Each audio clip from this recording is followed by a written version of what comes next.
तो इस वक्त की बड़ी खबर हम आपको बता दें। देखिए, राजा रघुवंशी मामले में रोजाना कुछ ना कुछ अपडेट सामने आते हैं और इस वक्त की बड़ी खबर हम आपको बता दें कि अब पुलिस सोनम का नार्को टेस्ट कराने जा रही है। जी हां, ये खबर बड़ी प्रमुखता के साथ आ रही है कि अब सोनम का नार्को टेस्ट होगा और इसके बाद बहुत सारे खुलासे निकलकर सामने आएंगे, बहुत सारी बातें निकलकर सामने आएगी। कब ये नार्को टेस्ट कराना है, किस तरह से अब पुलिस इसको लेकर आगे बढ़ रही है, बातचीत करने के लिए मयंक है। मयंक, ये बड़ी खबर है क्योंकि नार्को टेस्ट की बात लगातार हो रही थी कि जल्दी सोनम का नार्को कराया जाए, जिससे बहुत सारी बातें और निकलकर सामने आए। अब पुलिस कह रही है कि बहुत जल्द ये नार्को टेस्ट हो। देखिए, अभी जो खबर आई है बाहर निकल के आई है वो ये आई है कि मेघालय पुलिस ने राजा रघुवंशी के जो भाई हैं विपिन रघुवंशी, इनको मेघालय शिलोंग बुलाया है। ठीक है। और ये बताया जा रहा है कि इस पूरे मैटर में मेघालय पुलिस अब जो है वो सोनम का, राज का और बाकी के जो आरोपी हैं जिन्होंने हत्या की है राजा की, इन सब का नार्को एनालिसिस कराने के लिए राजी हो गई है। और बताया जाता है कि जो विपिन रघुवंशी हैं, भाई हैं, इनको बुलाया जाएगा।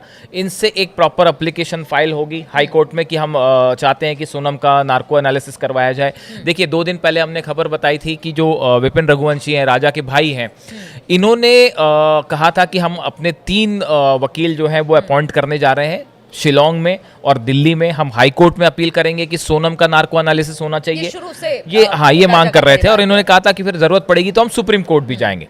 लेकिन मेघालय पुलिस का ये कहना था कि भाई इस मैटर में जो है हमारे पास हर चीज हमको पता चल गई है और राज के साथ लव ट्रायंगल था, इसीलिए जो है ये हत्या हुई, ऐसा फौरी तौर पर मेघालय पुलिस मांग के चल रही थी। लेकिन इसके बाद भी बहुत सारी चीजें ऐसी हैं जो साफ नहीं है। आखिर हत्या का मोटिव क्या था? क्या सिर्फ लव ट्रायंगल की वजह से ये हत्या हुई? पुलिस के कहते हैं कि दिमाग में ये बात घूम रही है कि सिर्फ लव ट्रायंगल ही चाहती तो वो छोड़ भी सकती थी। देखिए, हाँ, जा सकती बिल्कुल, थी, लेकिन ये बात शुरू से। देखिए, मेघालय पुलिस के जो डीजीपी हैं, उनकी तरफ से इदाशीष नोंगरांग, इनकी तरफ से एक बयान आया है जिन्होंने इस पूरे मैटर को बड़ा मिस्टीरियस बना दिया है। देखिए, उन्होंने कहा है कि राजा रघुवंशी की हत्या को लव ट्रायंगल तक हम सीमित नहीं मान रहे हैं। पुलिस तमाम अन्य पहलुओं को भी ध्यान में रखकर जांच कर रही है। यह सामान्य बात नहीं है कि शादी के कुछ दिनों के अंदर ही सोनम अपने पति के प्रति इतनी दुश्मनी पाल बैठे कि उसकी हत्या कर दे।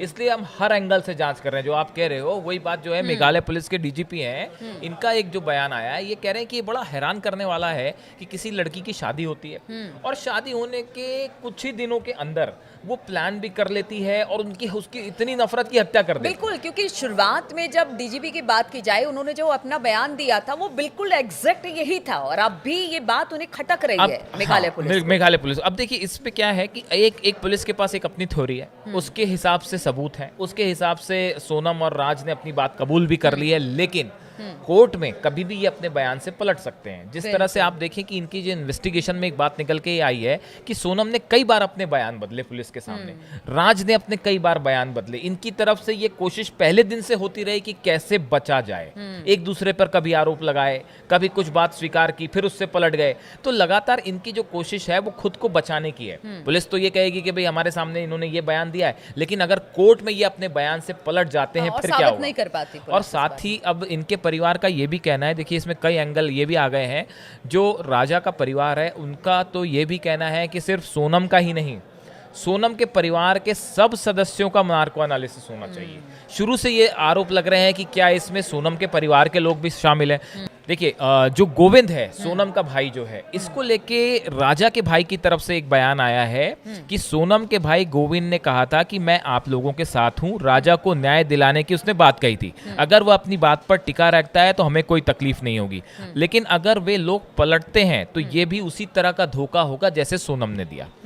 इसके साथ ही एक बड़ी बात ये भी आई है कि सोनम का जो भाई है गोविंद, उन्होंने जो है इनकी शादी की फोटो वाली पेन ड्राइव मांगी है जिसमें वीडियो हैं सोनम के। ये बहुत पॉपुलर हो रहे हैं सोशल मीडिया में, सोनम और राजा के जो वीडियो हैं शादी के पॉपुलर हो रहे हैं। तो गोविंद ने इनके परिवार के पास, राजा के परिवार के पास जो पेन ड्राइव है जिसमें ये वीडियोज़ हैं, फोटोज़ हैं, उसकी एक कॉपी मांगी है। तो इसको लेकर भी बड़ा थोड़ा सा संदेह उठाया जा रहा है कि भाई ये क्यों चाहते हैं कि वो कॉपी मिले। और इनका कहना है कि ये एक बड़ा सबूत है, इसमें शादी की जो फुटेज है इसमें से कई चीज़ें निकल के सामने आ सकती हैं जो कोर्ट में प्रूफ का काम कर सकती हैं। हाँ, बिल्कुल। तो अब देखिए कुल मिला के जो डेवलपमेंट ये है, सोनम का पूरा परिवार इस वक्त संदिग्ध है, संदेह के बिल्कुल, दायरे में है, इसमें हाँ। कोई शक नहीं है कि क्या उसको सोनम ने अपनी माँ को, देखिए बहुत सारे सवाल हैं जिनके जवाब नार्को से मिल सकते हैं। क्या ये किसी बड़े और रैकेट का हिस्सा तो नहीं था राजा का मर्डर? हाँ। इसमें क्या परिवार के कोई लोग भी शामिल थे? क्या परिवार के लोग जानते थे कि क्या होने जा रहा है? क्या सोनम ने पहले से ही बता दिया था कि भाई मैं ऐसा कुछ कर सकती हूँ? सोनम की मेंटल हेल्थ को लेके कई बातें हैं सामने जिसको लेके खुलासे हो सकते हैं। क्या पुलिस को एक थोड़ा सा शक ये भी है कि जो राज लड़का है क्या सिर्फ अकेला ये सब कुछ इसने प्लान कर लिया अपने लेवल पे? इतने बड़ी मर्डर जो है उसकी हर चीज इतनी बारीकी से प्लान कर दी और अकेले उसने किया, या इसमें कुछ और लोग भी शामिल हैं? हाँ। राजा के परिवार का कहना है कि कोई लोग और भी शामिल हो सकते हैं जिसका जवाब नार्को से मिलेगा। तो अब देखिए ना सिर्फ पूरा मध्य प्रदेश, पूरा देश इस बात की मांग कर रहा है कि सोनम का नार्को एनालिसिस होना बहुत जरूरी है, और राज का तो हो ही हो, साथ में बाकी जो आरोपी हत्या उनका भी होना चाहिए। परिवार की तरफ से ये भी मांग है कि जो सोनम के परिवार के कुछ ऐसे लोग जो संदेह के दायरे में, इनका भी नार्को हो। लेकिन एक बड़ा अभी इसमें बाधा ये बनेगी कोर्ट में, क्योंकि सुप्रीम कोर्ट जो है वो नार्को एनालिसिस टेस्ट के फेवर में जनरली नहीं होता। रहता, सुप्रीम कोर्ट की तरफ से कहा गया है कि भाई किसी भी शख्स को आप अपने खिलाफ गवाही देने के लिए मजबूर नहीं कर सकते। बात नंबर 1 जो पहले वर्डिक्ट्स दिए हैं सुप्रीम कोर्ट ने। उसके बाद यहाँ कहा गया है कि नार्को संविधान के अनुच्छेद 20.3 के तहत मौलिक अधिकारों का उल्लंघन है। क्योंकि आपको पहले सहमति लेनी पड़ती है बिल्कुल। नार्को तो के लिए। अब क्या सवाल ये है कि सोनम अपने नार्को के लिए तैयार हो जाएगी? क्या वो परमिशन देगी? ये भी अपने आप में एक बड़ी बात है। जब उसके सामने ये डिमांड आएगी कि क्या आप अपना नार्को कराने के लिए तैयार है, तो देखना है कि सोनम क्या कहती है। तो कुल मिला के अभी 100 बात की एक बात ये निकल के सामने आ रही है कि सोनम जो है और राज अब भी तरह तरह के गेम्स चल रहे हैं, उनके खुद को बचाने की हर संभव कोशिश हो रही है, और कोर्ट में हो सकता है कि ये कल को पलट भी जाएं। ऐसे हालात में इस मर्डर का असली मोटिव, असली सच जानने के लिए सोनम और राज का नार्को टेस्ट होना बहुत जरूरी है। बिल्कुल। तो मेघालय पुलिस के सामने बड़ी चुनौती है, और देखिए अब तक जो बयान सोनम ने या राज ने दिए हैं वो अपने बयान से लगातार पलटते रहे हैं। ऐसे में अब मेघालय पुलिस चाहती है कि सोनम का नार्को हो, लेकिन क्या सोनम इसके लिए तैयार होगी? और जब सोनम का नार्को होगा, अगर होता है तो किन किन सारे सवालों का जवाब निकलकर सामने आता है? क्योंकि देखिए राजा रघुवंशी कि जिस तरह से हत्या की गई, पूरा देश यही कह रहा है कि जिसने भी राजा रघुवंशी की हत्या की उसको सजा जरूर मिले। अब देखना होगा कि क्या नार्को से राजा रघुवंशी की हत्या का खुलासा हो पाता है, देखने वाली बात होगी।